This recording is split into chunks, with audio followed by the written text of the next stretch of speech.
Медведзяняты шукаюць дом. На рэабілітацыю ў зоапарк абласнога цэнтра прывезлі двух касалапых. Малых знайшлі ў лесе ў Віцебскім раёне.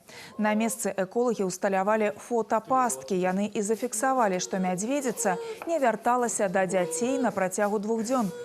Спецыялісты камісіі па аказанні дапамогі дзікім жывёлам прынялі рашэнне. Касалапым патрэбная дапамога. Малых забралі з дзікай прыроды і перадалі ў Віцебскі зоапарк.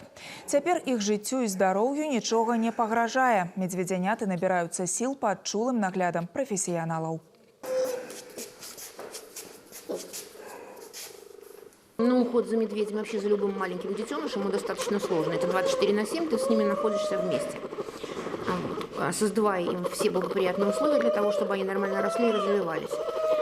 Значит, этих детенышей медвежат мы не планируем оставлять у себя. Мы сейчас активно ищем им дом. Нам достаточно тех медведей, которые у нас есть. Их у нас 3 уже таких взрослых медведей. Поэтому, ну, во-первых, место для них еще найти можно. Но это очень затратно, строительство всех этих вольеров.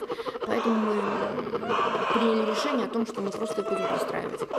Вот. После пристройки мы будем год курировать их еще, консультировать людей, которые заберут. Вот. Ну и следить за тем, как они развиваются. У Віцебскім зоапарку добра ведаюць, як даглядаць і гадаваць медведзянят. Гэта не першыя касалапыя, якіх прывозяць з лесу. 3 гады таму тут пасяліліся Глаша і Дуняша. За імі яшчэ пара драпежнікаў. І вось чарговыя навасёлы, якім зараз шукаюць новы дом.